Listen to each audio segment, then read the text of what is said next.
తాకట్టులో ఉన్న బంగారాన్ని విడిపించి ఆ రోజు ఆన్లైన్ రేటుకే మేము కొంటాం. Sharma gold company. అందరికీ నమస్కారం. ముందుగా ప్రేక్షకులందరికీ క్రోధినామ సంవత్సర ఉగాది పండుగ శుభాకాంక్షలు. అయితే ఉగాది పండుగ అనగానే మనందరం కూడా ఈ సంవత్సరం మొత్తం మన రాశి ఫలాలు ఎలా ఉన్నాయి, ఈ సంవత్సరంలో మనకి ఆదాయం ఎంత ఉంది, వ్యయం ఎంత ఉంది, ఇవన్నీ కూడా డీటెయిల్డ్గా తెలుసుకోవాలని చాలా ఇంట్రెస్ట్గా వెయిట్ చేస్తూ ఉంటాం కదా. అయితే ఈ ఉగాది రాశి ఫలాలు మనకి డీటెయిల్డ్గా ఇన్ఫర్మేషన్ ఇవ్వడం కోసం మనతో ఉన్నారు ప్రముఖ జ్యోతిష్య వాస్తు పండితులు, జ్యోతిష్య వాస్తు శిక్షణ నిపుణులు, ప్రముఖ ఆధ్యాత్మికవేత్త, లలిత ఉపాసకులు బ్రహ్మశ్రీ నానాజీ పట్నాయక్ గురువు గారు. మరి పూర్తి వివరాలు గురువుగారు వాటిని అడిగి తెలుసుకుందాం. నమస్కారం గురుగారు. శ్రీమాత్రే నమః. గురుగారు, మరి ఈ క్రోధినామ సంవత్సరంలో కుంభరాశి వారికి ఎలా ఉంది? ఆదాయం, వ్యయం, రాజపూజ్యం, అవమానం, పూర్తి వివరాలు ఎక్స్ప్లెయిన్ చేయండి. ఆదాయం 14, వ్యయం కూడా 14 ఉంది. మకర రాశి వాళ్ళకి వీళ్ళకి కూడా సేమ్ ఈక్వల్ గా ఉంది. కాకపోతే ఇక్కడ రాజ్యపూజ్యం 6 అంటే మెచ్చుకునే వాళ్ళ సంఖ్య 6 ఉంటే అవమానం సంఖ్య 1 ఉంది. కాబట్టి చాలా బాగుంది వీళ్ళకి. కాకపోతే వీళ్ళకి కూడా ఆదాయంతో పాటు ఖర్చు కూడా ఎక్కువగా ఉంది. కాబట్టి ఏం తగ్గించుకోవాలి అలాగా అని చెప్పి చూసుకుంటే, సర్వసాధారణంగా వీళ్ళ గ్రహస్థితి కూడా చూసుకుంటే వ్యయాధిపతి ఎవరైతే శని ఉన్నాడో రాశిలో సంచరిస్తున్నాడు. అంటే వీళ్ళకి జన్మశని నడుస్తున్నాడు. సహజంగానే జన్మశని నడిచేటప్పుడు సహజంగా చూసుకోవాల్సింది ఏమిటి అంటే, ఒకటి స్ట్రెస్ ఎక్కువగా ఉంటుంది. అదేవిధంగా కొంచెం తల్లిగారి ఆరోగ్య విషయంలో కూడా కొంత జాగ్రత్తగా ఉండాలి. ఈ ఖర్చు తగ్గాలి అంటే కనుక తెల్ల నువ్వులు ఉంటాయి. తెల్ల నువ్వులు 1 కేజీ బావు తెల్ల నువ్వులు, నీలం రంగు వస్త్రము కలిపి ఎవరికైనా పురోహితులకు దానం ఇచ్చినా సరిపోతుంది. కొన్ని ప్రదేశాల్లో తీసుకోరు.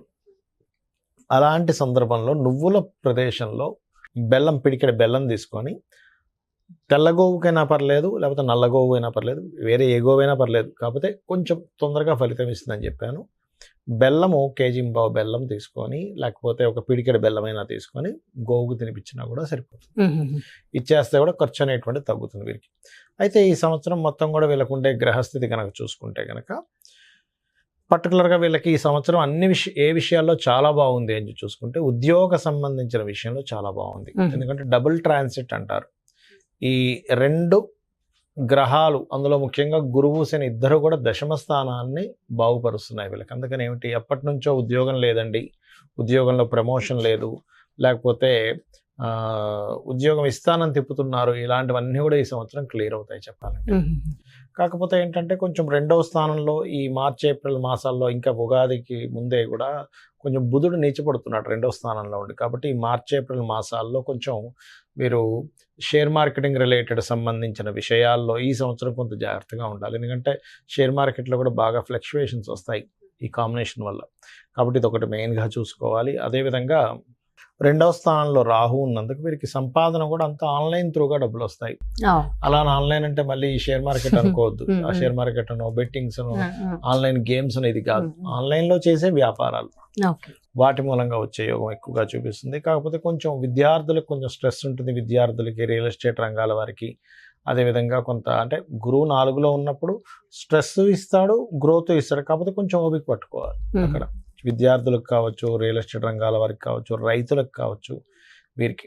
అయితే ఈ మార్చి ఏప్రిల్ మాసాల్లో సంతానం కోసం ప్రయత్నం చేసేవారు మాత్రం కొంత జాగ్రత్తగా ఉండాలి. బుధుడు నీచపడుతున్నాడు కాబట్టి అదొకటి.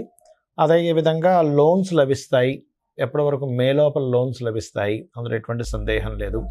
వివాహ ప్రయత్నాలు కూడా కొంతవరకు సక్సెస్ అవుతాయని చెప్పాలి మే లోపల. ఎందుకంటే ఈ శని గురువుల దృష్టి సప్తమం మీద కూడా ఉంది కాబట్టి. అయితే ఇక్కడ వీరికి ఏదైనా గవర్నమెంట్ రిలేటెడ్ రంగాల్లో ఉండేటువంటి వారిని, లేకపోతే ఈ ఆరోగ్య మెడికల్ రిలేటెడ్ రంగాల్లో ఉండేటువంటి వారిని ట్రై చేసుకుంటే కొంచెం తొందరగా సక్సెస్ అయ్యే యోగం ఉంటుంది ఈ వివాహ సంబంధించిన విషయాల్లో అది చూసుకున్నట్లయితే. అండ్ అదేవిధంగా కొంత ప్రమోషన్ రిలేటెడ్ సంబంధించిన విషయంలో కూడా మే లోపల ఫ్రూట్ఫుల్గా ఉంది చెప్పాలంటే. కాకపోతే ఏంటంటే ఇప్పుడు కూడా ఏలినాటి శని నడిచేటప్పుడు కాస్త పనులు స్లో అవుతుంటాయి, అంతేగాని మరొకటి ఏం కాదు. ఈ స్లో అవుతున్నటువంటిది కాస్త మూమెంట్ బాగుండాలి అంటే కనుక మీరు చేయవలసింది ఏమిటి అంటే, ప్రధానంగా ఇక్కడ ఎక్కువగా నిద్రపోకూడదు ఏలినాటి శని నడిచేటప్పుడు. కొంచెం వాకింగ్ ఎక్కువ చేయడము, ఎక్సర్సైజెస్ చేయడము, నూనె దానంగా ఇవ్వడం ఆలయంలో దీపారాధన కోసము, గోవులకి బెల్లం తినిపించడము, కొంచెం పేదవాళ్ళు లేకపోతే ముసలి వాళ్ళు ఉంటారు, వాళ్ళకి ఏదైనా హెల్ప్ చేయడము, వీటి వల్ల శని యొక్క ప్రభావం కంప్లీట్గా పాజిటివ్గా పనిచేస్తుంది. సో ఓవరాల్ గా కుంభరాశి వారికి బాగుంది. బాగుంది, చిన్న చిన్న పరిహారాలు చేసుకుంటే చేసుకుంటే మరింత సరిపోతుంది. బాగుంటుంది. బాగుంటుంది. గురుగారు ఇవే కాకుండా ఇంకేమైనా జాగ్రత్తలు తీసుకోవాల్సిన అవసరం ఉంటుందంటారా? జాగ్రత్తలు అంటే ఏం లేదమ్మా, ఒకటి గుర్తుపెట్టుకోండి, నేను చెప్పేది ఒకటే. మనకి ఎప్పుడైనా సరే గ్రహస్థితిలో ఎలాగున్నా, అంటే మన జాతకం ఎలా ఉంది, వాస్తు ఎలా ఉంది, ఇవన్నీ ఎలాగున్నా నేను చెప్పేది ఒకటే, అమ్మవారిని గనక మనం ఆశ్రయించినట్లయితే ఇవన్నీ కూడా పక్కకు పోతాయి. అయితే మరి ఈ శాస్త్రం ఎందుకు ఇచ్చింది అమ్మవారు? ఈశ్వరుడే స్వయంగా కూడా జ్యోతిష్ శాస్త్రాన్ని ఇచ్చాడు కదా, మనం చెప్పుకుంటూ ఉంటాం కొన్ని వాటిల్లో మహర్షుల ద్వారా మనకు అందించాడని. మరి ఆ పరమేశ్వరుడు ఎందుకు అందించాడంటే మనకు ఒక జాగ్రత్త చూసుకోవడానికి, ఒక రూట్ మ్యాప్ లాగా మనం ఒక తయారు చేసుకుంటున్నాం. ఏది, ఏ రూట్లో ఎక్కడ ట్రాఫిక్ ఉంది, ఎక్కడ ఏది ఉంది అన్ని తెలుసుకుని దాన్ని బట్టి వెళ్తున్నాం కదా. అలాగే మనకు భగవంతుడే ఈ యొక్క జ్యోతిష్ శాస్త్రాన్ని అందించాడు. దీనివల్ల ఏమిటి, మనం మన జన్మజాతకం కూడా చూసుకోవాలి. అంటే మన జన్మజాతకంలో లగ్నబలం ఎలా ఉంది, ధనం ఏ మార్గంలో వెళ్తే మనకు ధనం సంపాదిస్తాము, ఏ రకంగా ప్రయత్నిస్తే మన ప్రయత్నాలు సఫలీకృతం అవుతాయి, ఏ దిశలో ఉంటే మనకి బాగుంటుంది, సంతాన అభివృద్ధి ఎందుకు అవ్వట్లేదు, వివాహం ఎందుకు అవ్వట్లేదు, మన జన్మజాతకంలో ఉంటుంది. అంటే ఏ సమయంలో వివాహం చేసుకుంటే బాగుంటుంది, అదేవిధంగా మనకి ఏ వృత్తుల్లో బాగుంటుంది, ఏ వ్యాపారాల్లో బాగుంటుంది, ఎందులో ఎప్పుడు ఇన్వెస్ట్మెంట్ చేస్తే మంచిది, ఎప్పుడు ఇన్వెస్ట్మెంట్ చేయకూడదు అనేటువంటి అన్ని విషయాలు ఉంటాయి.